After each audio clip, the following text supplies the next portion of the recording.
Hi, this is Tavi Greiner, Astronomy.fm's Vice President of Communications. If you enjoy our programming, please let us know with a donation to astronomy.fm/donate. We really do rely on your support, and it's true, every little bit counts. AFM. The sun is yellow, Sirius is blue, and good grief, the sky is too. I like listening to the voice of the universe, Astronomy.fm radio. Hello and welcome to another edition of Cometwatch. Hello and welcome to Cometwatch for August 2019. I had to think about the year just then. It's very hot here in upstate New York. I've got 92 degrees outside, which is the equivalent in the UK. 33.1, and this is actually going to be the last show that's going to be recorded abroad. As of next month, I am back in the UK, and let the merriment and mayhem commence, as they say. Including, we should now have a chance to sit down properly and plan Cometwatch in the pub. At the pub. Yay! Looking forward to that. Yes, lots of good fun there. Clinking of glasses and maybe having to pat someone on the back when they swallow their lager or beer too quickly. But anyway, moving on. Okay. Yeah, it's gonna be a fun show. Okay, so as always, we will start with the shipping forecast, and so latest discoveries from the British Astronomical Association Comet Section Visual Observations page, courtesy of Nick James and Jonathan Shanklin. Thank you guys, we always appreciate this. So I'm going to start off with July the 17th, discovery of 2019 M2 P/Atlas reported. Then July the 18th, discovery of 2019 M3 Atlas reported. July the 18th again, Moorshot Bloomplod reports a Kreutz Group comet in real-time C3 images. July the 20th, Moorshot Bloomplod reports a non-group comet in real-time C2 images. And July the 22nd, Moorshot Bloomplod reports a Kreutz Group comet in real-time C3 images. July the 27th, and Zhejiang Zhu reports a Kreutz Group comet in real-time C3 images. July the 28th, recovery of 2014 U2 periodic Kowalski as 2019-01 reported. And then July the 29th, Zhejiang Zhu reports a Kreutz Group comet in real-time C3 images. Also on the 29th, our old friend Treve Prescott reports a Kreutz Group comet in real-time C3 images. July the 31st, Moorshot Bloomplod reports a Maya Group comet in real-time C2 images. And July the 31st again, Praful Sharma reports a Kreutz Group comet in real-time C3 images. August the 8th was the discovery of 2019 O2 A/Pan-STARRS reported. August the 10th, Seismon Li Wu reports a Kreutz Group comet in real-time C2 images. And August the 11th, Moorshot Bloomplod reports a Kreutz Group comet in real-time C3 images. August the 13th, and Moorshot Bloomplod reports a Kreutz Group comet in real-time C3 images. August the 14th, Moorshot Bloomplod reports two Kreutz Group comets in real-time C3 images. And August the 16th, the site was updated. Now, as always, if there's no recent updates here, try the German Comet Group or Seiichi Yoshida's page for information, or the Liga Iberoamericana de Astronomica for observations. Great pronunciation. Thank you. I've been practicing that one. It's almost as fun as doing our old friend 29P. We'll get to hit that in a minute. So, comet magnitudes and observable region on July 31st. Pan-STARRS 27T2 is reported as a magnitude 9. It's bright, 55 degrees north to 55 degrees south, early morning, last visually observed 2019 of August. Then we have Africano 2018 W2, magnitude 10.5 and brightening, observable 55 north to 20 north. That's an all-night object, last visual observation in August 2019. And next is Lemon 2018 R3, magnitude 11, currently fading, and also now in conjunction, last reported in July 2019. 28p, Clamola, 11.5, bright, 45 degrees north to 60 degrees south, best in the evening, last visually observed 2019 August. Then we have 260p McNaught, that is magnitude 12 and brightening, observable 55 north to 60 south. That's a morning object, and last visual observation August 2019. And next is Sassin 2018 N2, magnitude 12 and brightening, 55 degrees north to 50 degrees south, a morning object, and last reported in August. And of course, guess which one I've got? 29p, SW1, or better known as Schwachmann, 13th magnitude question mark. It varies. It has recently been an outburst, and it's 55 degrees north to 50 degrees south. Best in the morning, last observed 2019 August.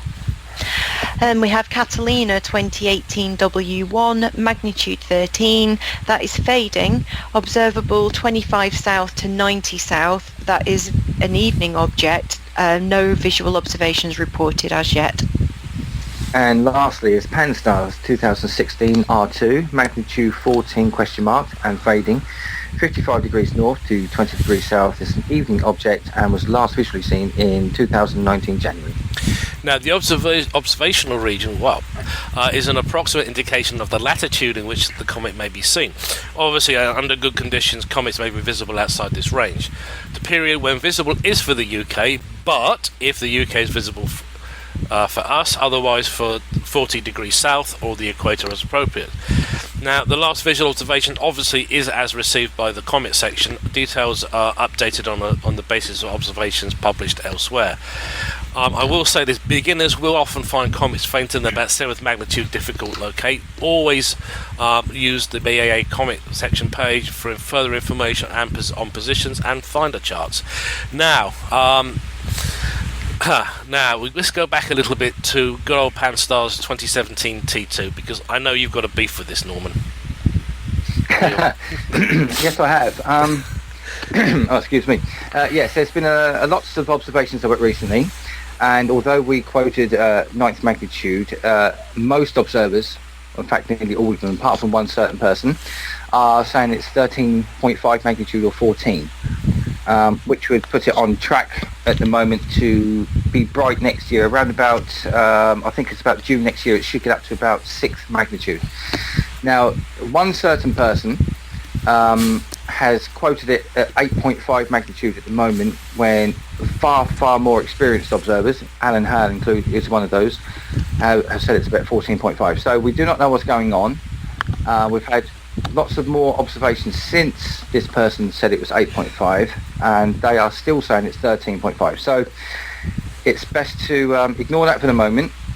And although Seiichi Yoshida has updated his light curve, I did email him, and he said that he had to put it on there because it's been reported, but he is not altering his light curve because of it, and he still expects the comet to get up to around about magnitude 7 around about June next year.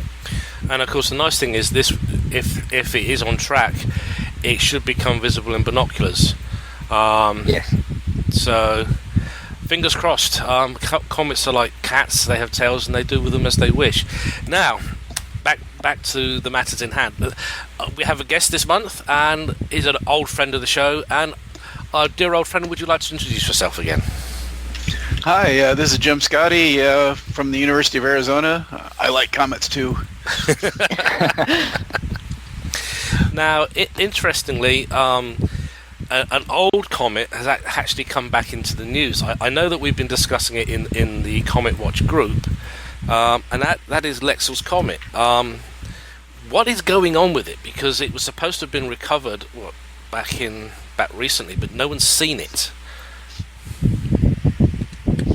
Yeah, I would have guessed that it was long gone, and since nobody's ever seen anything that really matched, although there is some claims now that we might have recovered it. Well, it's an interesting object, made a really close approach to the Earth in 1770, so it would have been a cool object to see, yeah. Well, it actually helped. Go on, Neil. Oh yeah, I was going to say, I've seen several reports. Some people say it interacted with Jupiter in 1779 and got kicked out. And Nakano from Japan, who's a comet orbit specialist, basically, claimed that the comet was put into a different orbit but came to perihelion back in 1984. But this time, instead of having a close approach to Earth, Sun, it now only comes to just on the orbit of Jupiter. But now, of course, this 2010 JL33 asteroid has been associated because it has a strong orbital link with it, but unproven. Right. So a few facts about the comet, really. It was popularly known as Lexell's comet after its orbit was computed by Anders Johann Lexell. It was discovered by Charles Messier in 1770. It held for a while the closest approach of an object, which is at 0.015 astronomical units to the Earth. So for a long time, this was the object that we know has come the closest. I believe a near-Earth object has recently improved on that, coming in at 0.12. But it was supposed to have had a period of about 2,045 days, dimensions about 4 to 30 kilometers, and as I say, it's really vanished. It's kind of joined that little group of comets that have become infamous for being not recovered when they're supposed to have been able to. I think I may be wrong, but was it West or Kohoutek's comet that was one of those? I don't remember myself on that one. Well, what do you think, Jim? As Nick said, the diameter of the nucleus was about 30 or 50 kilometers? I can't remember what you said. But if it came that close and had been on the larger side of that estimate, surely it would have been a much, I mean, we're talking sort of like Hale-Bopp size or Comet Swift-Tuttle size. It would have been a lot brighter. Or do you think it was already into the stage of basically just dying already? There was no tail associated with the comet, even though it was that close. Yeah, an object that big would definitely be an impressive object. Today, we would have probably discovered it, a long time before its close approach, especially if it had been on its original orbit for any length of time. We would have already discovered it if it, came in today, for example. But I think we found essentially all of the 4 kilometer size near the asteroids, for example, by now. There might be one lingering out there that we haven't found, but we're worried more about the kilometer and slightly smaller objects these days. But an object like this would have been, it would have put on a really nice show, comparable to Hale-Bopp, potentially years before its close approach. So it's a little surprising that it wasn't found many years before that, or wasn't linked to something that had been found years before that. Did it just come in around that time because of a close approach with Jupiter, for example? Or was it maybe a much more fragile object that looked a lot bigger than it really was, and essentially evaporated during a close approach to the Sun? I'd love to go back and observe it with modern telescopes and see what really went on. Yeah, because the comet's described as being like over 2 degrees of sky. It was really big, and it covered 42 degrees in 24 hours in terms of movement. That must have been quite something to see. Reminds me of IRAS Araki Alcock. Just thinking of that one, yeah. That object went from one side of the sky to the other side of the sky in one day. I remember observing it up near Ursa Major on one night, and I went back out the next night just to see where it was, and I started looking over toward Ursa Major, and then I look at the ephemeris, and I have to do a 180-degree turn. It's on the other side of the sky. Crazy. And I know that caught Sir Patrick Moore out, because I was watching a YouTube catching up with the old Sky at Nights, and Patrick Moore apologised, saying that this comet came in and it was so quick, and he'd pre-recorded the show the month before and totally missed one of the best comets in a long time, in over 10 years at that time, I think it was. So completely missed it. But that wasn't a Jupiter family one, was it? That was a long period one, wasn't it? Right, I believe so. Yeah. In fact, as I remember, IRAS Araki Alcock was discovered by an infrared satellite, as well as IRAS.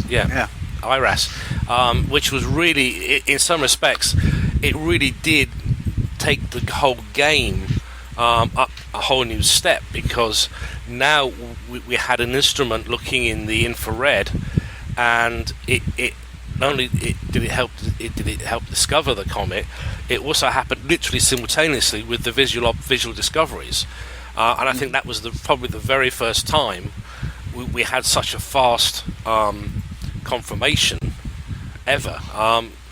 So for the facts, it's a long period comet. It made its closest approach to the Earth at a point 0312 AUs, 4,600,000 odd million kilometers. It's an orbital period of a stunning 970 years and 40.49 years. So we're not going to see that one for a very long time. Probably my great grandchildren might, if they're so inclined to, but again, even then it depends on a whole lot of things. Yeah, where it is, and just does it switch on just right and give us a good show. It did give us a very good show, though. That was the interesting thing. Yeah. I don't know what the absolute magnitude was, though, Nick. Have you got any 12.599 for IRAS Araki Alcock. Which means it's quite a dim object if it doesn't come close to Earth then. So, yeah. I mean, that's worse than Hyakutake, which is about 8 point something.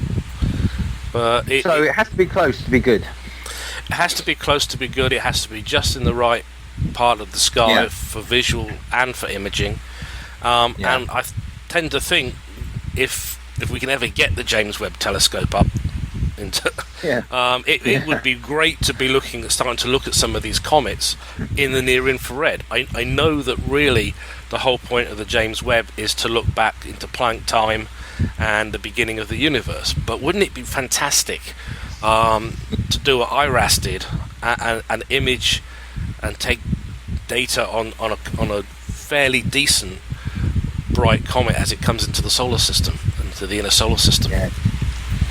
Yeah, hopefully it'll be able to interrupt its schedule and go after some new discovery early on like that. So I'm sure there's director's time. Oh yeah, available for that kind of thing. Well, they did that on. I'm trying to remember. There was one of the impacts. The Shoemaker Levy 9. They interrupted all the observatories. Yeah, and I believe on Chris Weasley's Jupiter impactor, which we still don't quite know what it is, whether it was a comet nucleus or was it a big chunk of rock or something. But the Hubble was still in workup after its last repair mission, and everything was thrown out the window because it was just needed. It was just the right moment. Nobody thought it was going to happen. It was historic, and having those instruments, even if they weren't technically calibrated, which the Hubble wasn't at that point, allowed us to really observe and perhaps record what happens when a big chunk of rock hits the atmosphere. Thankfully, it was Jupiter doing its job of being a hoover, but sometimes Jupiter doesn't. Well, in the case of Shoemaker Levy 9, we had almost a year to plan our impact time discovery or observations. Not quite a year, but we did have enough lead time to really make a lot of plans like that. Something that comes in really suddenly, you'd have to be a little more on your toes with. Yeah, and maybe... What was the... Go on. Sorry. Go on, Neil. Oh, I was going to say, what was the total size of Shoemaker Levy 9? I mean, diameter-wise, because I know it's fragmented into dozens of bits, but what was the actual total mass? We don't have we have an idea, but there's two different lines of investigation. One is work I did where we we integrated the orbits of all the pieces back to Perijove from around the time of discovery to figure out how close together all the little pieces would be. And if you do that and you take it right straight back to the perijove that we knew at the time, about 2 kilometers diameter for the whole thing before it broke up is what you get. Some of my colleagues did a similar calculation, but they determined that it broke up after perijove and was probably more like 6 kilometers in diameter. So you have bigger pieces, but that's still pretty small stuff hitting Jupiter and making a really big impact, so to speak, on us. You know, there was... Oh, sorry, go on, Neil. I was going to say, do we know roughly when Jupiter captured it into its original orbit and then sort of dragged it in slowly? We do have some ideas. If you integrate the orbits back in time, I think the best estimate was that it may have been captured into orbit around Jupiter sometime around the 1930s. So it had been there for 50, 60 years potentially in orbits. The orbit would actually change its shape because of external perturbations. And it would go through a series where it's a more circular orbit, not really circular, but a lot less eccentric. And then you basically get an inclination eccentricity interchange where the perijove drops way down and and it becomes a very elongated orbit. So it can go through a couple of those cycles before it gets perturbed into a Jupiter impacting orbit. That was an interesting thing to learn about. You know, how long had it been there that we might have been able to discover it potentially long before the impacts. Be interesting to see that kind of thing happen again. Definitely. I think on the subject of impact, as there was obviously 10 days ago, there was that impact on Jupiter again. I was just wondering, do we know any more about that object at the moment? Because that wasn't predicted, was it? It was no. Yeah, I saw the picture, but I haven't seen anything really more on that. No, I didn't know if it had left scars like Shoemaker Levy did. It was quite a bright flash. It's impressive to see. One question I would have, did he get more than one image of it? Because if it's a single image, I'd be concerned that it might have been something like a satellite glint or something more local to the observer. So hopefully he got more than one image of it. I mean, there is a video of it, I think. Okay, in that case, it's probably real. So as an observer, I have to be a little more careful about that kind of thing, just to be sure. I had to ask the question. Even I'm glad you have an answer. I've seen the video. I'm sure it's a video. He's done an animation of it with several frames. Okay. Yeah, I've seen that as well, because it was like, yes, great. I think the thing is, go on, Neil. I was going to say, Daniel Bamberg estimated it to be around about 10 to 20 meters in diameter. Is that all? Yeah, that's what he thought, yeah. And he's quite good at that sort of stuff, so, you know, I haven't seen anything else from anyone else, so that's all I've got. Yeah, well, even if you have an object in orbit around Jupiter, the impact speed's going to be on the order of 60 kilometers a second. Yeah. So if you have something coming in from outside of Jupiter, it'll be a little bit faster than that even, potentially. Yeah. So it doesn't take a very big object to make a really big impact, so to speak. I think that's one of the lessons we did learn from Shoemaker Levy 9, when we actually did figure out what the size of the actual fragments were, compared, and I think the shock images were seeing just how much damage it did to the atmosphere. Because at first we saw we saw the initial impact, and then when Jupiter rotated around again, we got to see how it expanded. And it was I suppose in a lot of places, we know that certain bunches of people were poo-pooing the idea already that it's going to happen. Shoemaker Levy 9 happens and everybody goes, "We told you so." Yeah, it was interesting going into Shoemaker Levy 9. We really had no idea what was going on. One group would say one thing, and another group would say the exact opposite, and so it was really interesting to see it actually happen. And now we know what happens when objects of that sort of size hit Jupiter, and what we can expect to see when that happens. So yeah. It's a shame that comet didn't hit Mars about 4 or 5 years ago. That would mean, because we haven't got the dense atmosphere of Jupiter, got a very thin atmosphere of Mars, and then we can see what a real impact is like, Well, we can always make one hit someday before we actually have humans living there. Be fun to see what would happen. Why not hit a kilometer-sized impactor or even 100-meter-sized impactor and see what happens? That'd be good. Yeah, it could be quite a interesting event for the various probes and equipment we got down there. Yeah, I know there's already cartoons circulating about the latest lander with its deployable drill and hammer, drilling into Mars to take its temperature, so to speak. I've seen quite a few cartoons come out. I think this was one on my, it's definitely on my Facebook page as well. So let me just no, I don't want to go onto Twitter. I've been on Twitter. The Apollo astronauts did that on the moon. They drilled cores and put temperature sensors down. It's called the heat flow experiment. So they really were able to see the temperature change as you get further down in under the surface. So we learn a lot about the surface of the moon that way, and we'd do the same with Mars now. So yeah, I think the really interesting thing, of course, there was that real big panic over that one comet that was coming in because it was thought to going to graze the atmosphere, and they huddled all the probes in orbit got shifted to the far side of the planet. That's the one. And I think it's really a shame because I think we could have got some fantastic images if something had been just in the right position to watch it go past Mars without the planet in the way. I know they took. I try to remember they took some pictures from the surface. They did, yeah. And that was impressive. But I think it'd be more impressive to have something like MRO image the comet as it went by, and because I think that would have been on so many desktops within about a week as wallpaper. Martian comet.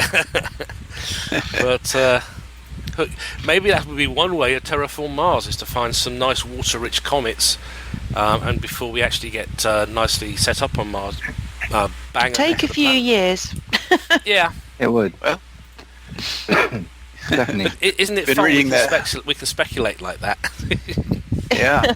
Well, there's that Mars trilogy of books by Kim Stanley Robinson. There's lots of fun to read, and they're talking about terraforming the planet as well. But one of the options certainly is impacting objects to change the atmosphere a little bit or a lot.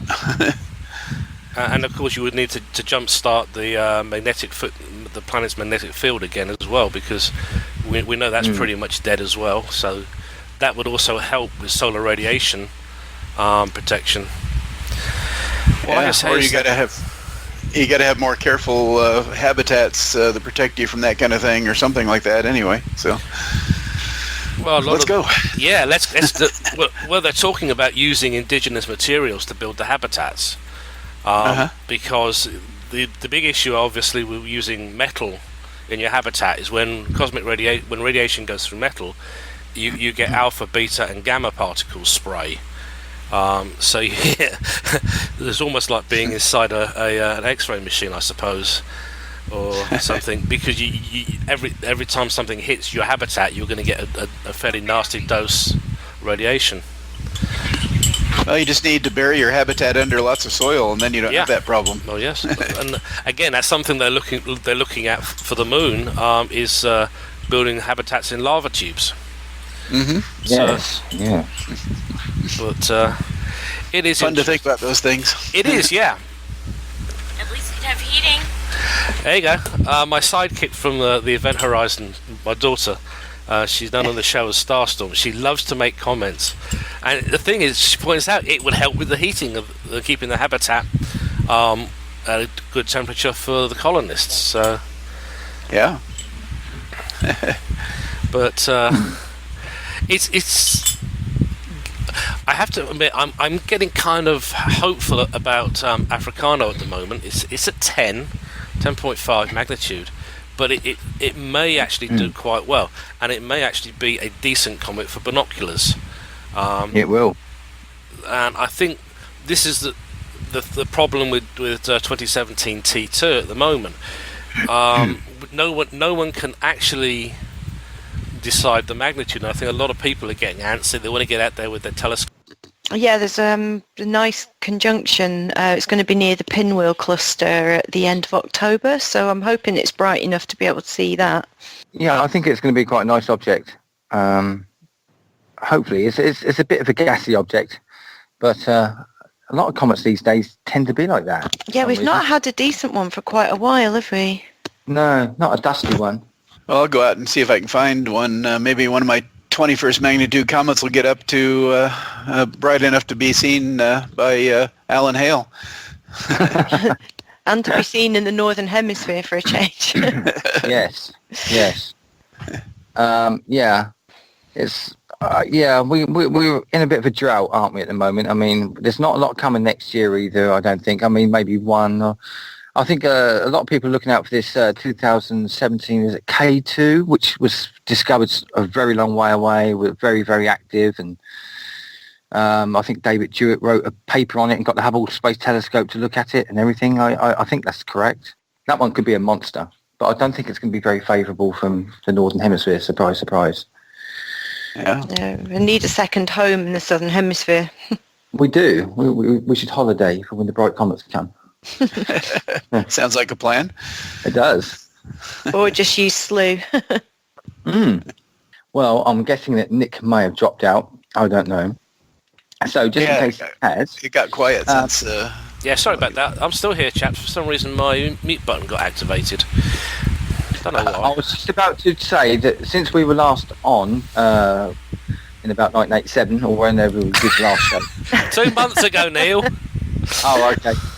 ESA, the Comet Interceptor mission has been fully stamped and approved for a 2028 launch, I believe. Shall we talk a little bit about that, do you think? Yeah, let's go for it. I haven't heard anything myself, so... Oh. No, tell us more. I don't think I'm up to speed with this one either, Neil, so it sounds great. Oh, yeah, the ESA fellows have they put loads of missions forward, and the Comet Interceptor 1, it will be launched in 2028, and it will go into the L2 region, Lagrange 2, and it will sit in space basically and wait patiently until we discover a comet basically from the Oort cloud, or maybe another Oumuamua, who knows, something like this, where they're not going to bother with, like they did with the Rosetta mission, with the Jupiter family comets, because I guess they've all been looked at to a certain degree, so they want a fresh specimen, which is something we've been talking about on this show for a long time. Yeah. I know we bandied around that idea ages ago, didn't we? Getting an Oort cloud comet, and I think it was Elizabeth Warner we spoke to about that, and she said, oh well, it's impossible with, of course it is, but apparently it's a goer. I put a link into our Facebook chats so that Jim can see it as well. I've pulled up the ESA mission page.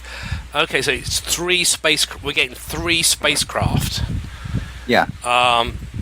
This is basically, they're building on Giotto, they're building on Rosetta, and the really great idea with it's going to be a fast or F-class mission. Basically, the fast refers to implementation time. Oh, good gosh! I actually went Make up your own words. Yeah. So they are going to have a launch mass of less than 1,000 kilograms. It will share the ride into space with a medium-class mission, taking advantage of additional space on the launcher and boost to the Earth's Sun Lagrange point L2, which is about 101.5 million kilometers behind the Earth as viewed from the Sun. It's probably going to hitch a lift with the Ariel spacecraft. They're both going to L2. And from there, Comet Interceptor will journey onwards to its chosen target using its own propulsion. Now, this has also actually been a very, very fast selection process, which was unusual. because they did a call for emissions in July of 2018. 23 pictures were submitted by the space science community, and 6 teams subsequently were invited to provide more detailed proposals. Amongst them was the Interceptor team, and that was actually chosen. I tend to think it's nice to think we actually suggested this whole idea in the first place on the show. So this is one for us, I think, really. It's a bit like The Simpsons, isn't it? When The Simpsons predicted things into the future. Remember, have you seen that thing where The Simpsons predicted 1,000 things that are going to happen 20 years later and all that sort of thing? And we did it. Now, the nice thing is, it's going to actually carry a camera that's based on the one currently on the ExoMars Trace Gas Orbiter. So it's going to have dust fields and plasma instruments, mass spectrometer, just like those that flew on Rosetta.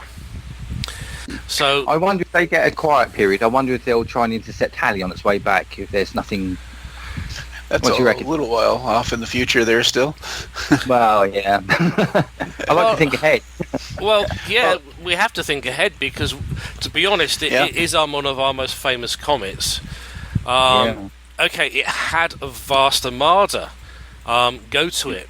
And I was actually still at Marconi's at the time because I actually worked on some of the flight model and EM kit that was being shipped out to ESTEC for the Giotto mission, and I actually have in my toolbox the mission badge for Greg Scullerup.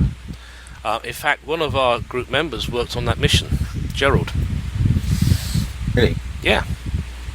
What do you think? It's interesting.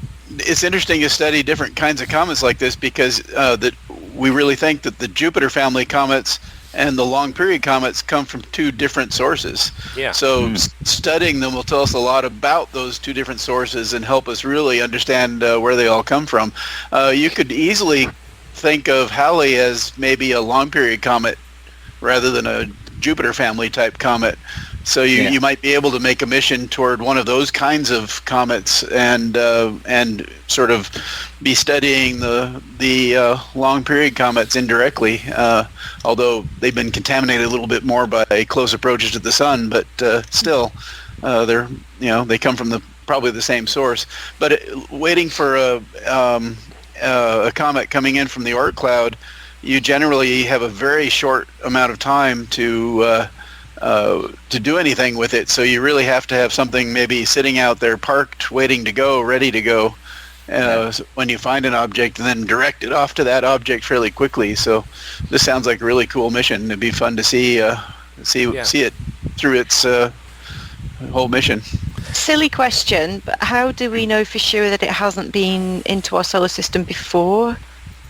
Well, because the long period comets are near parabolic, so it's possible they have been in a long time ago, but they're on orbits that take something like 1 million years to go around the sun. So there's a really good chance that they were perturbed into that orbit when they were sitting out there and they just dropped in for the first time.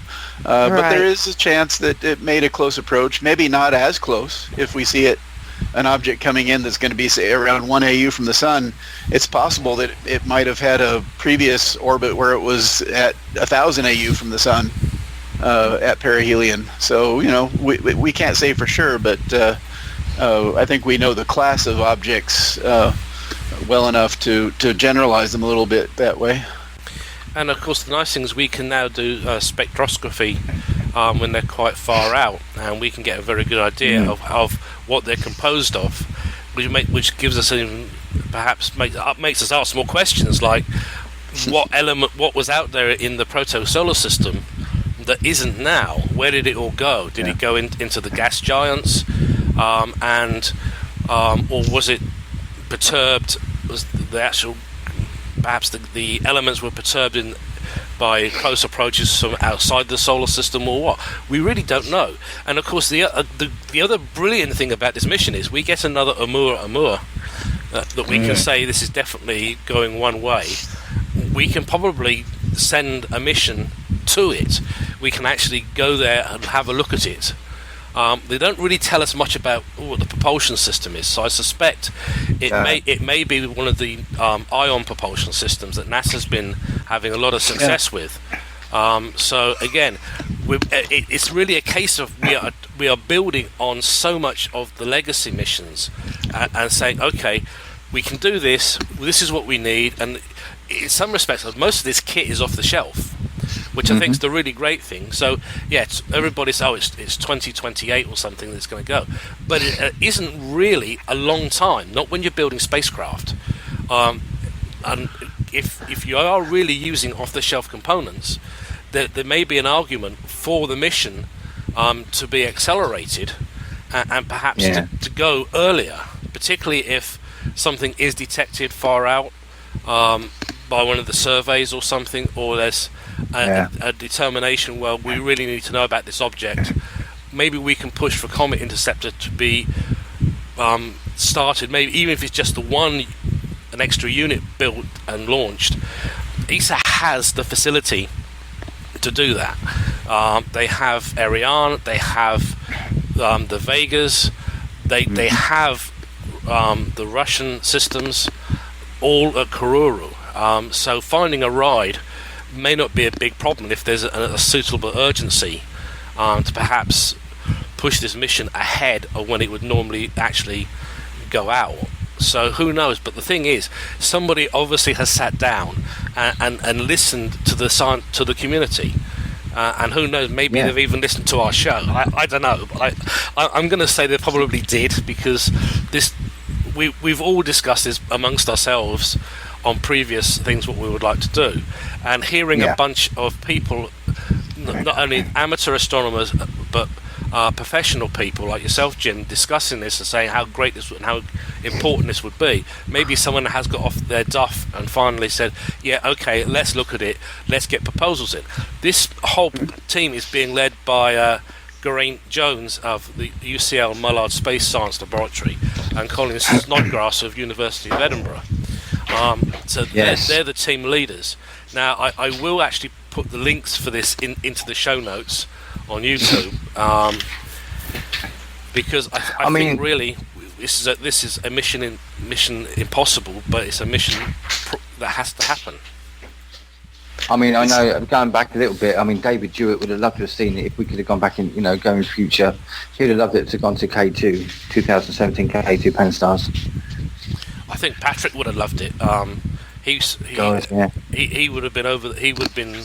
I think he would have been refusing to let Chris. I saw him. Trip. Yeah, I saw him on the YouTube looking over the data from Giotto with Comet Halley, and also then the lady was talking about the follow-on mission when it went through Griggs Skelly-Up or whatever the order it was, and he was sitting there and he's sitting right forward in his chair and he was loving every second of the data.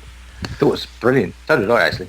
I think we're lucky. We still got one of the great populists, certainly in the UK. James Burke's still with us. He was on the Sky at Night show commemorating the 50th Apollo anniversary.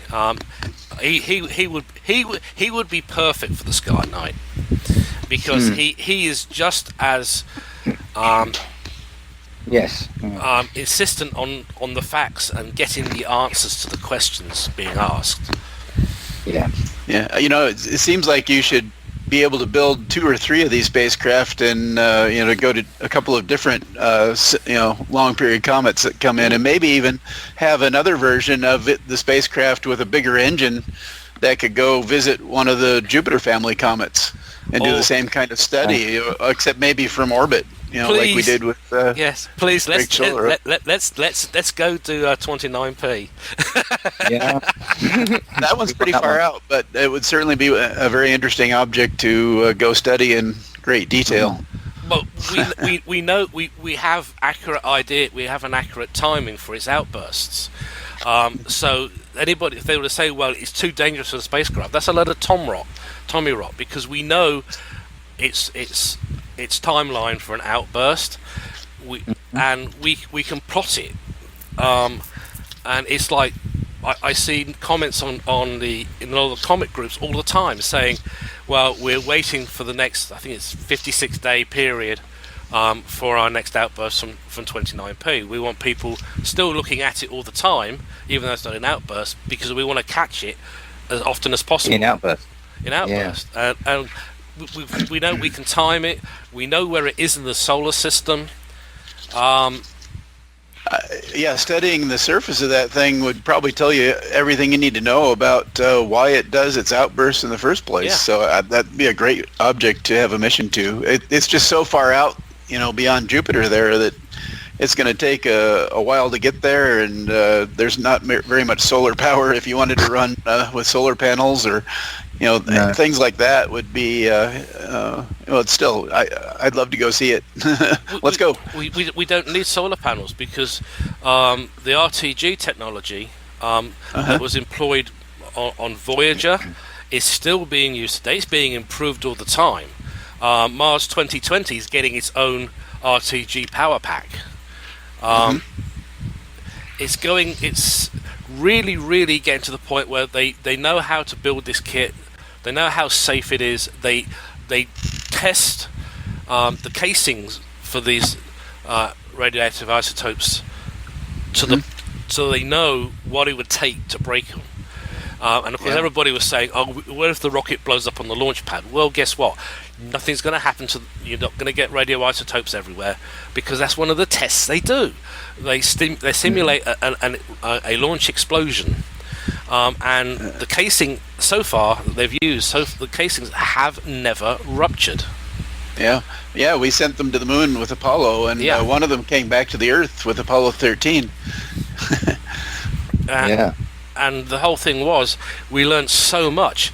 I believe on one of the Apollos, the missions, they actually went out to one of the either the Ranger or Surveyors that soft landed and took back Surveyor 3 on Apollo 12, so that they could actually see and measure the degradation of metals exposed to the solar wind, which is very important for long-term space missions.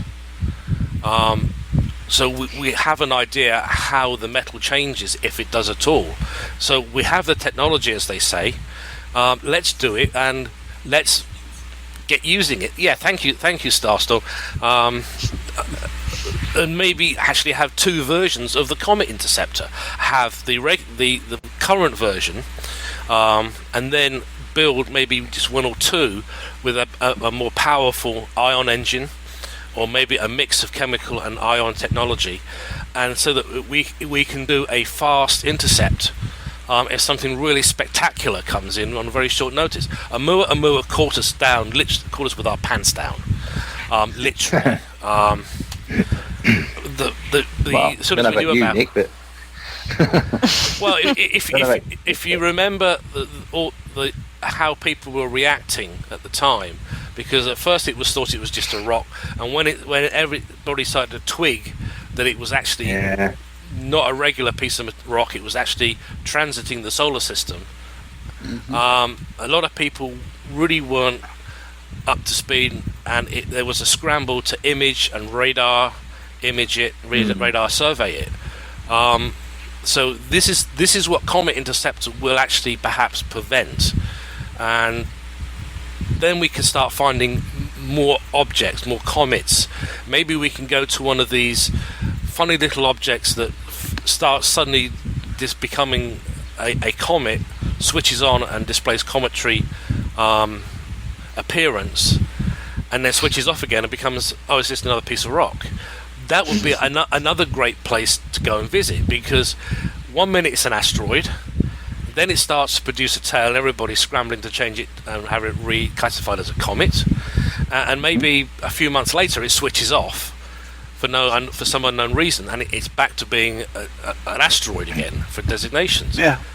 Well, there are some main-built comets that are behaving a little bit like that. It'd be fun to go see some of those too. So. Absolutely. Too many objects out there that are really interesting to go see. Let's go. Let's go now. Yeah, Definitely. Let's start building spacecraft to get us there. Let's go. Let's send the old Mark 1 eyeball there. I love the robots. I love the probes. They do brilliant work.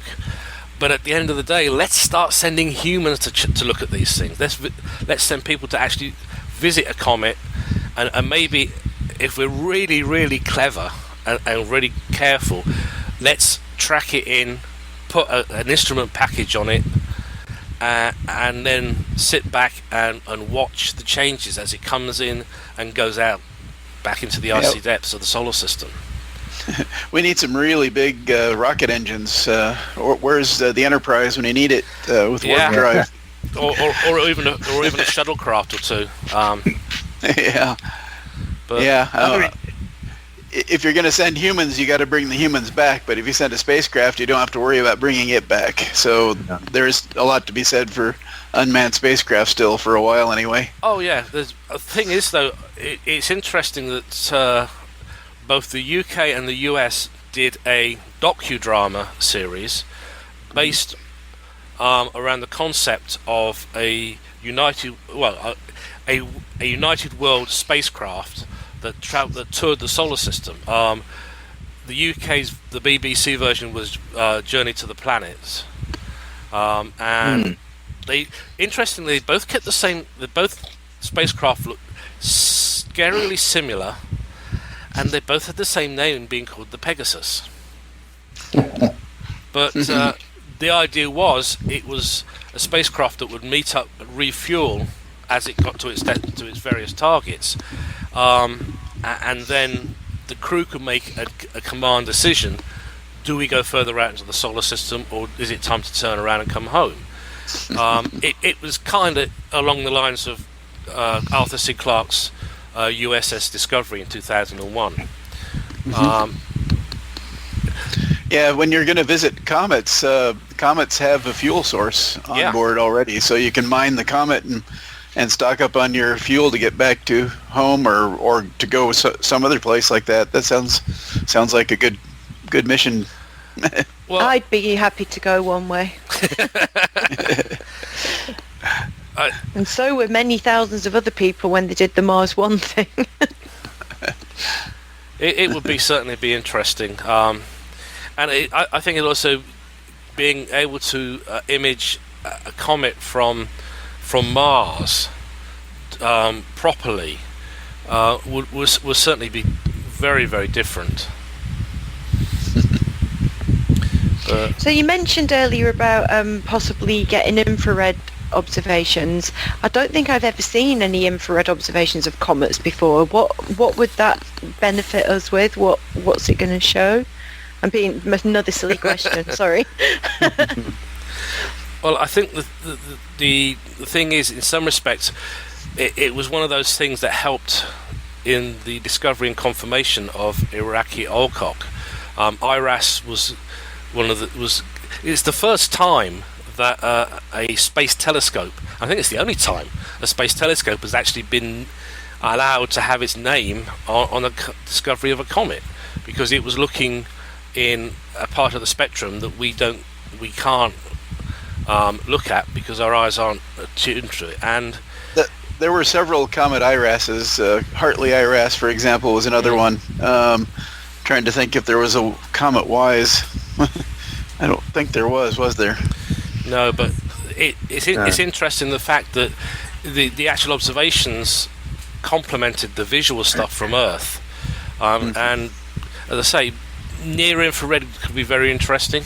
I know a lot of people who have a complete filter set. They have near infrared. Sea level is a bit difficult, but who knows? Maybe it will see things that we can't visually detect, and it will also. And my view is that it will also augment spectroscopy of comets, because that will give you a greater understanding, perhaps, of what is going on. But that's just my idea. It also gives you an idea of the thermal properties of the object too, which tell you something about how dark or light it is and what it's actually made of. So there's definitely a lot to be learned there. Yeah, that's true. So it's been an interesting week, I have to admit. No one really saw ESA's little gem coming. I haven't seen any real posts about it in the big wide world. This is one that seems to have slipped out and around a lot of people. I'm just trying to see what the... It was the subject of the latest Sky at Night, which was last weekend in the UK. They were actually over there when they got their call. Yeah. In the meeting. I think that is probably the greatest thing about a show like that. It's actually been a newsbreaker with the mission being confirmed and being told to go ahead. Officially, it was all approved on the 19th of June. Yeah. So it makes you think that I've not seen it on the BBC website or anything yet. We're just waiting for the press story that will have some crazy photograph of an alien tower block that they did when Oumuamua came in. We're sending out an really expensive spacecraft to look for alien skyscrapers. I'm just waiting for that story to happen. Well, Arthur C. Clarke wrote the book on it a long time ago, Rendezvous with Rama. Yeah. Yeah. And that's what a lot of people were. That was a lot of the stories I saw. Has Rama come through? Are we really facing an alien space probe? And of course, probably not. Larry Niven had his version with Ringworld, but I've been waiting for a long time for an interstellar comet because way back when I was first getting into comets, I remember reading a paper. I don't remember the author for sure, but the idea was that interstellar comets would be debris left over from star formation that was ejected during the process, and the amount of material ejected during the process of star formation was a big variable in all their models they were using for finding out how the sun got here and other stars as well. So they figured the first time you saw an interstellar comet or an interstellar object of any kind, that would put a number there for you. It would tell you how many of those objects are out there per cubic light year or whatever the first time you see it. So to me, that I was really excited to hear about this object being an interstellar object. So I need to go find that paper and see what it had to say. And of course, the other thing is they reckon that Jupiter's already captured another one. Possibly. I'm saying possibly here. Yeah. Well, how do you tell them apart from something captured from our own solar system, though? That's the hard part, and I think that's why, with Comet Interceptor being given the green light, if we get something like that come through again, and to say it's not going to happen again, it is probably really tempting fate, because the universe loves to. The universe is sitting there. Oh, look how complacent the humans are. They're saying I can't do this again. Suckers. Well, if you can see small enough stuff, there should be a lot of interstellar debris flying through our solar system all the time. So yeah, should be. And what do you think about Comet 96P? Is it Machholz? They think that might be an interstellar comet because it's carbon depleted or something like this. This is from memory. I'm not looking at Google right now. So. I'd be a little surprised to make such a claim. I think the comets, they formed out of our solar system, and where they formed could be quite variable. But I think making a claim like that is, I think, needs some more work. I think so. Yeah. I think that you could probably come up with a good explanation for how that could have come from our own solar system too. So, yeah. But I don't know the answer, so don't quote me on that. None of it too. No. We just have the questions. I was going to say, Nick, we're talking about Oumuamua and this Comet Interceptor. I mean, would it keep up pace with it? I mean, this thing was. I mean, it's travelling at 26 kilometres a second right from the edge of the solar system, and by the time it gets here, it's travelling at, I don't know. Yeah, it would have to be simply a flyby, sort of like our first missions to Halley. They put themselves in Halley's path and watched it go by. So that's how you would have to do that. There's no way you could have the Delta V in such a small spacecraft to rendezvous in orbit or stay with it. Right. Yeah. Okay, so Yeah. I'm looking at something about 96P right now. Basically, the story starts back in 1986 when it was discovered.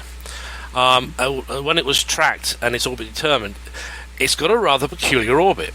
Most of the planet's asteroids and many comets orbit the Sun in the same plane, making the solar system look a bit flat when viewed from the outside. This comet, however, is tilted from that plane by about 60 degrees. So... Unusual for a short period comet. Exactly. Very unusual. Very, very unusual. But not too surprising. Early on, there was a lot of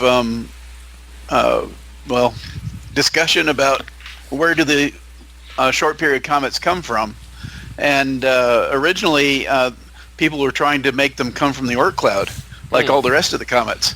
And if you do that, then you should see a distribution of short period comets that have a wide inclination distribution. There'd be more in the plane of the solar system like we see, but there should still be a few that are retrograde and things like that. Halley is not a Jupiter family comet. It's a intermediate period comet and not a Jupiter family, so it's not quite the same thing. But occasionally you should see some retrograde short period comets appear out of the batch. But the thing was, there aren't very many of them. In fact, I think there aren't any that are retrograde that are Jupiter family, which almost every model trying to get the Oort cloud comets to make the Jupiter family would create a large number of retrograde comets. And so the models just didn't fit. They didn't work. So that's where the idea maybe started, that we had to have another source for the Jupiter family. And I think you can trace that right straight out to the Kuiper belt. Yeah. The other thing, I think we have a better story now.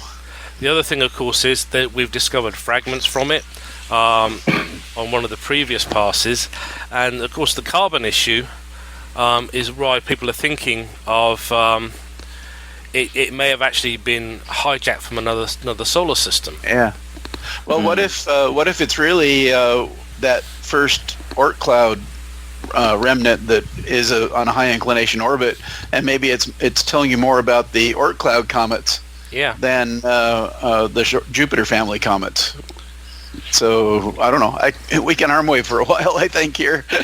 Yeah, I think that 96P would perhaps be a good target because of A, the inclination, B, it's got some. Now the information I'm using is coming off the Armagh Planetarium site, so that link will go into the thing.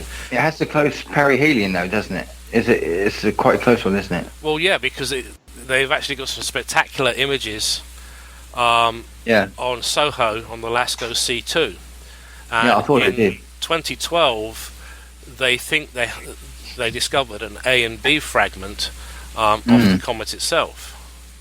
Yeah. So it's breaking up. It's fragile, like all the other comets probably are too. Yeah.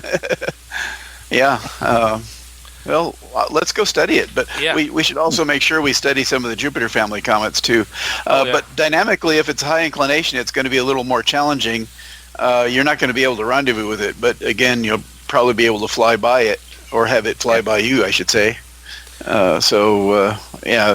Different kind of mission, but perhaps, let's go. Let's do it, because it's a very, as for being discovered, it's still a very young comet.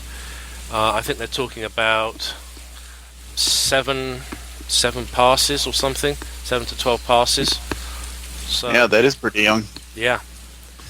So it's been out. It's been out there a long time, but it was only discovered back in the 80s by Don Robbins. Is that because then it maybe came to life, or it was inactive before then? Because it couldn't have been in that orbit that long. Surely it must have been in that orbit a lot longer than that. It's a little over a 5-year orbit. It was discovered back in 86. So, yes, and that's about 5 orbits or so. Yeah. So it probably was put into that orbit fairly soon before it was discovered, could have been an orbit or two, and it'd be easy to miss it. So Yeah.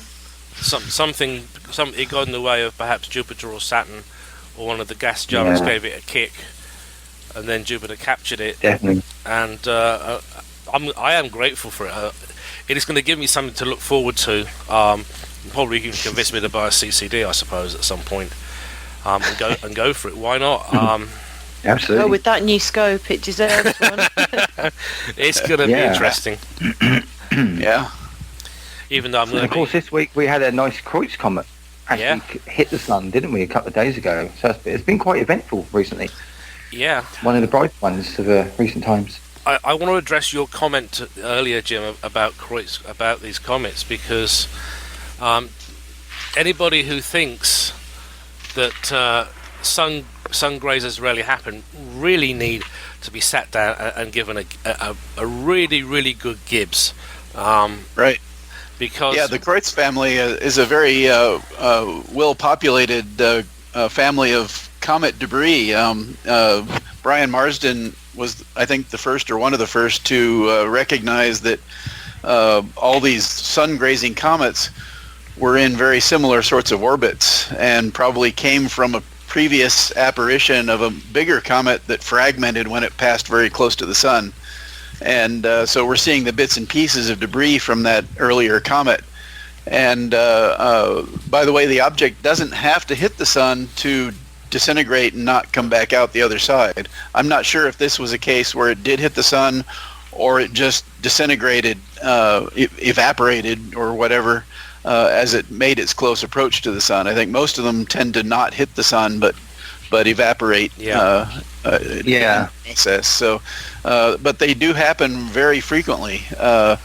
When the solar observing satellites like SOHO and others were put up there, it didn't for a lot of sun-grazing comets to be recognized in the images, and I know there's a number of people who actually look through those images looking specifically for sun-grazing comets like this one. So it's very exciting to see that kind of thing and this population of objects.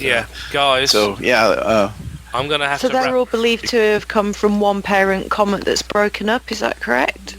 Yes, probably. Guys, I've got a very heavy storm overhead, and I nearly lost my computer twice. I think we're going to have to wrap the show at this point because I think I'm about to lose power completely. Okay. Okay. Stay safe, Nick. So I just want to thank you for coming, Jim. I'll hope to get you back soon. Maybe we'll do a part 2 to this show next month and pick it up again. So at this point, folks, I'm sorry about this, but the weather gods are being capricious. I nearly lost the computer twice already. So we're going to say goodnight for part 1. And we'll be back with part 2. Maybe we'll get together with Jim and we'll do part 2 very shortly. Well, it's always a pleasure to be on your show. It's always good to have you, Thanks, Jim. So Thanks. It's good night from me. Good night from me. Good night for me. Good night or good day for me. Good night, everyone. And Bye. Look up. Bye. Bye. We hope that you've enjoyed this program from AFM Radio, the broadcast service of Astronomy.fm. This program has been released under Creative Commons license. Please contact us for details. You may find more of our AFM original programs on our website.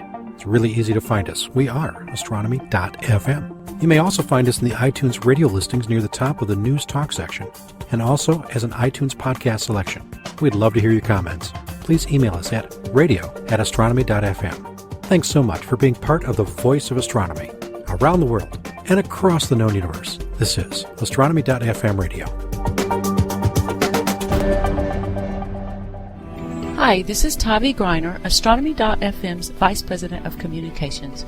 If you enjoy our programming, please let us know with a donation to astronomy.fm/donate. We really do rely on your support, and it's true, every little bit counts. AFM